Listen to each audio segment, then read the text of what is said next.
Quando falamos de bancos de dados, um dos maiores desafios é garantir que eles sejam escaláveis e tolerantes a falhas. É exatamente aí que os clusters do MongoDB entram em cena. Eu sou o João e vou iniciar a apresentação sobre clusters e MongoDB. Somos do grupo número 8 e os integrantes deles são Giovana Gomes, Mônica Leandra, Vinícius Benites, eu, João Vitor e Luan Calil. Cluster. Um cluster é um conjunto de servidores ou computadores interconectados que trabalham juntos para oferecer alta disponibilidade, escalabilidade e redundância. Eles compartilham recursos e podem ser configurados para operar como uma única unidade, garantindo que, caso um servidor falhe, outros possam assumir suas funções sem interrupção.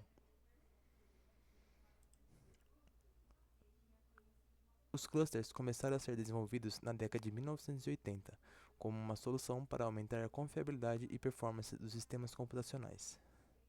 Seu uso se expandiu com o avanço da tecnologia, permitindo a criação de configurações complexas que distribuíam cargas de trabalho e minimizavam o tempo de inatividade, especialmente em ambientes corporativos.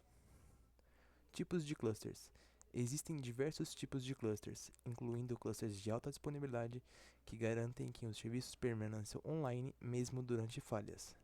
Clusters de desempenho, que distribuem a carga do trabalho entre múltiplos servidores para melhorar a performance. E clusters de computação, que utilizam a capacidade combinada de múltiplos servidores para realizar tarefas computacionais intensivas. Um pouco sobre o MongoDB. Como o MongoDB utiliza os clusters? O MongoDB utiliza os clusters para permitir a distribuição de dados entre várias instâncias. Isso é feito através de sharding, que divide grandes conjuntos de dados em partes menores, chamadas shards, que podem ser armazenadas em servidores diferentes. Cada shard contém uma parte dos dados, melhorando a eficiência e a velocidade de acesso ao banco de dados. Quais são as vantagens do uso de clusters no MongoDB? As vantagens do uso de cluster no MongoDB incluem escalabilidade horizontal, onde novos servidores podem ser adicionados facilmente para suportar aumentos na carga de trabalho, e alta disponibilidade, onde se configura redundância para minimizar os riscos de perda de dados. Além disso, clusters permitem o balanceamento de carga, otimizando a performance geral do sistema.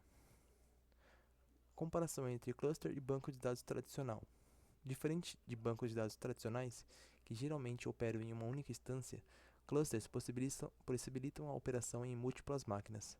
Isso significa que, enquanto um banco de dados tradicional pode se tornar um ponto único de falha, clusters distribuem dados e aplicação entre servidores, proporcionando maior resiliência.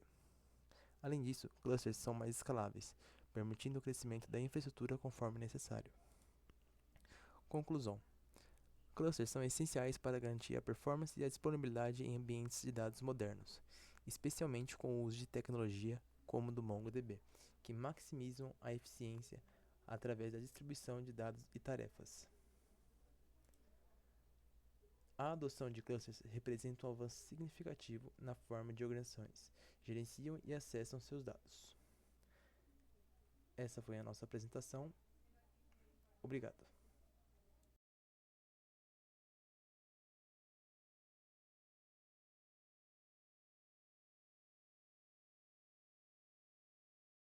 Já com a Docker configurada, abrimos um terminal e rodamos o comando que cria uma network.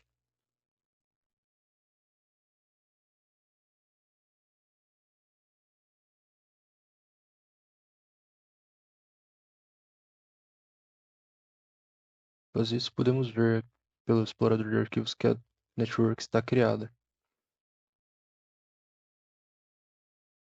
Na sequência, começamos a criar os nós que utilizaremos, sendo eles Mongo 1, Mongo 2, Mongo 3 e Mongo 4. Lembrando que precisamos sempre alterar a porta de saída antes de rodar o comando.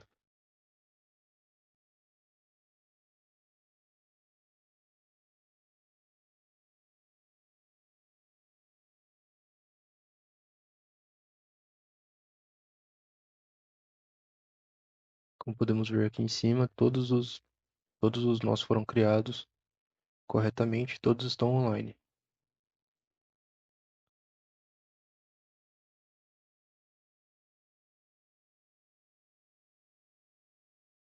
Agora nós iniciamos a conexão.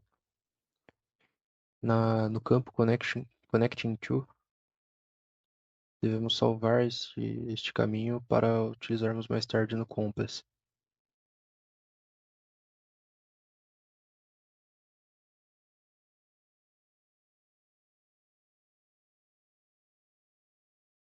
Com isso, rodamos um comandinho simples apenas para validação do funcionamento.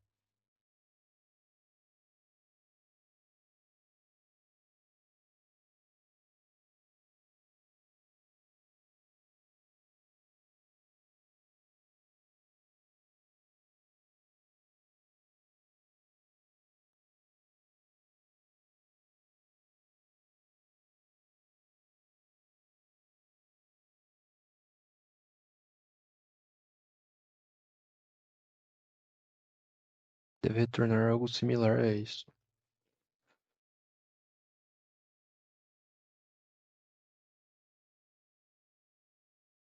Agora, nós vamos fazer a configuração do nosso réplica set,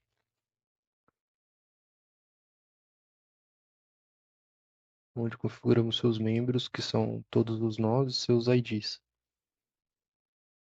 Deve retornar OK. Agora saímos do Mongo Shell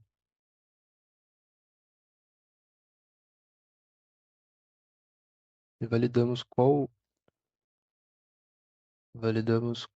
dos nós assumiu o papel de nó primário e quais são os secundários.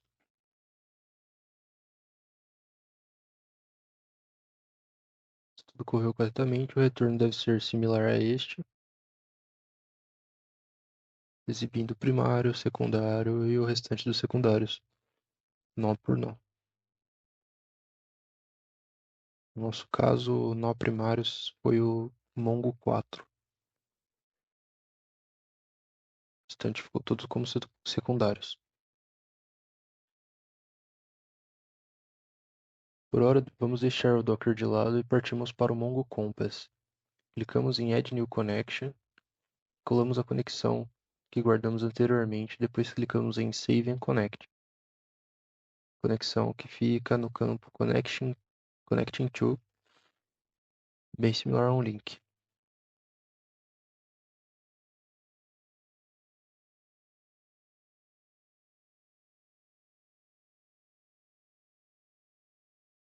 Clicando em Add New Connection, trocamos a URL pela conexão,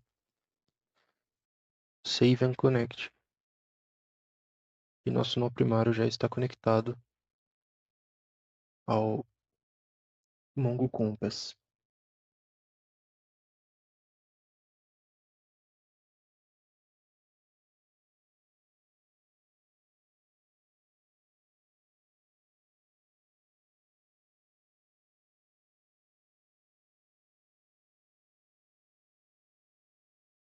Lembrando que devemos sempre substituir, no nosso caso, como o nó primário era o Mongo 4, que usava a porta 27020, devemos substituir o caminho para a porta 27020.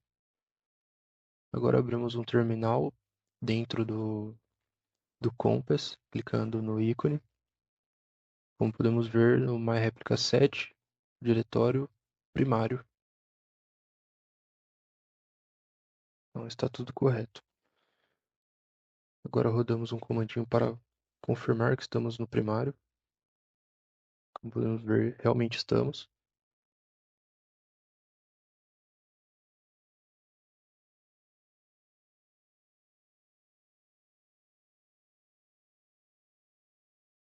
Sequência, rodamos use sistema para definir qual base de dados estaremos utilizando.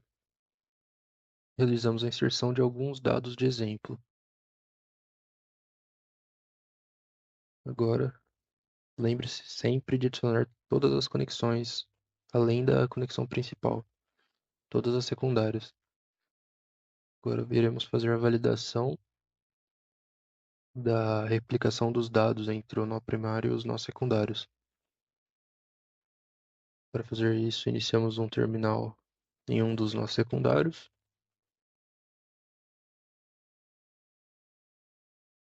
Na verdade, iniciamos um terminal no nó primário e realizamos a verificação com client.find, que deve nos retornar todos os dados que existem na base. Agora, em um nó secundário, rodamos um use sistema para especificar que estamos procurando na base sistemas. Mesma coisa com client.find, e ele nos retorna exatamente os mesmos dados que retornou anteriormente. Vamos fazer a validação nos outros dois nós secundários que temos, por garantia.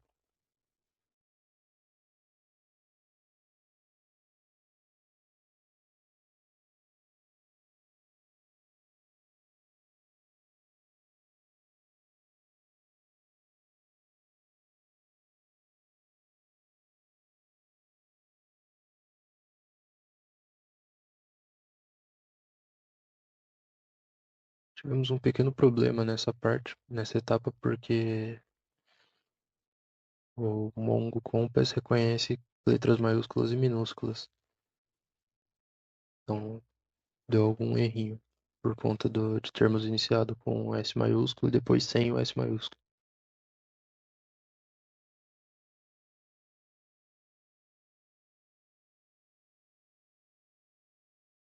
Agora, como podemos ver, todos os três nós secundários estão funcionando corretamente.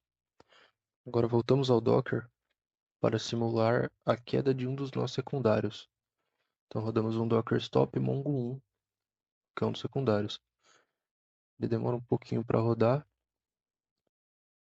mas como podemos ver, ele foi encerrado. Dá para ver aqui em cima que ele realmente está encerrado, dá para startar ele ali pela interface, mas não é esse nosso objetivo. Voltamos ao Compass e rodamos um refresh connection para o Mongo Compass reconhecer que a conexão foi fechada. Como podemos ver ali, não aparece mais nenhuma das suas bases. Vamos para o terminal aberto no nosso nó primário.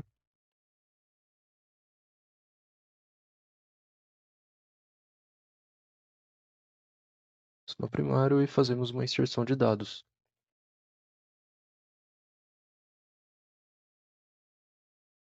Tudo correto. A inserção foi realizada.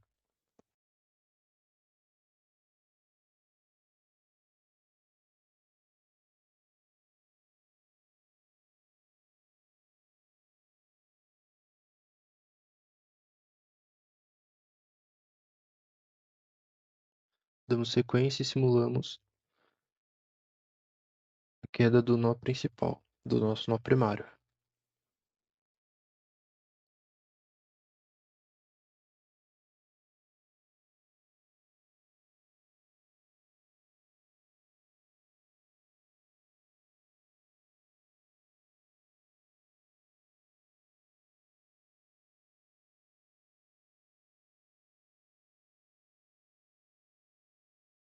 Nó primário derrubado. Agora vamos rodar mais uma vez o comandinho para validar qual dos nós recebeu o papel de primário agora. Aqui mostra que o antigo nó primário está offline. O terceiro e o segundo estão como secundários e o Mongo 1 ficou com o papel de primário. Agora nós voltamos ao Compass. Damos o refresh para exibir que o nosso antigo nó primário está fora. Vamos no Mongo 1, que é o nosso novo nó primário. Abrimos seu terminal. Entramos na base sistema. Antes de tudo, como devemos fazer todas as vezes.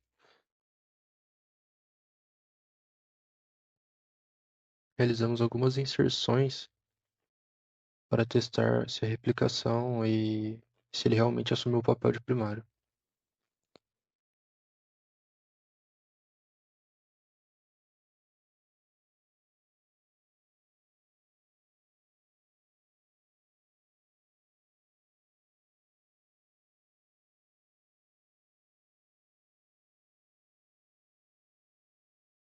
Fizemos 3 inserções, sempre alterando o código e o nome, que eram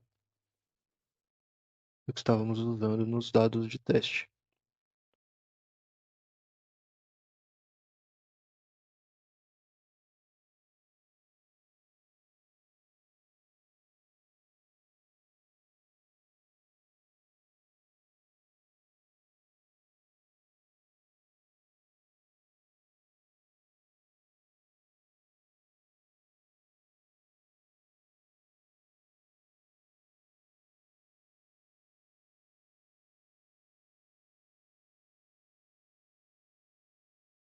Com as 3 inserções realizadas, abrimos um terminal em um dos nossos nós secundários e realizamos a consulta desses dados para validação, para validar se a replicação está em dia, está tudo funcionando corretamente.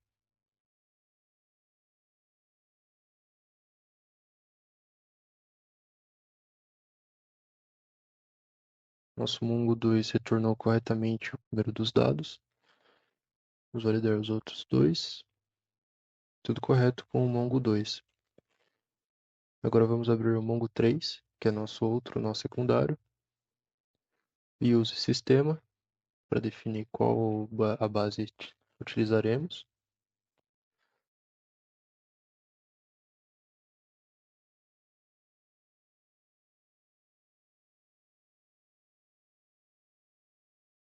Primeira validação ok.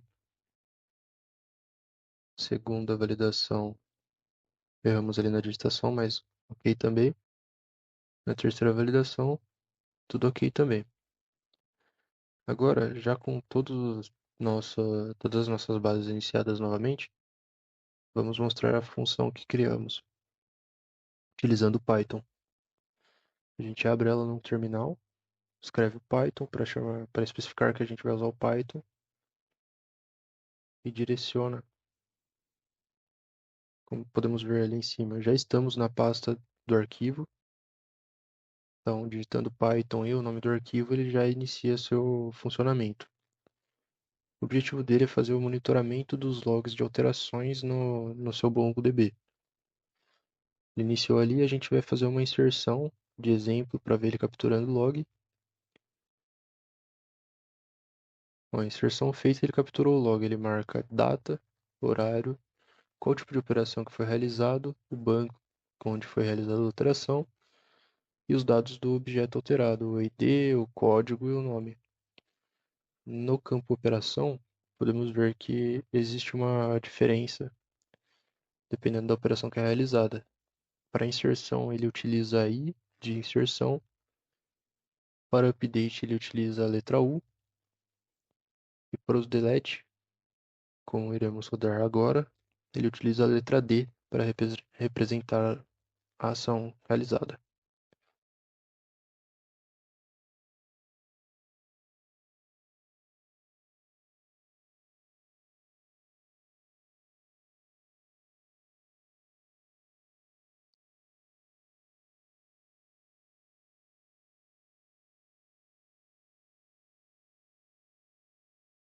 É isso, pessoal. Ele registrou aqui D como...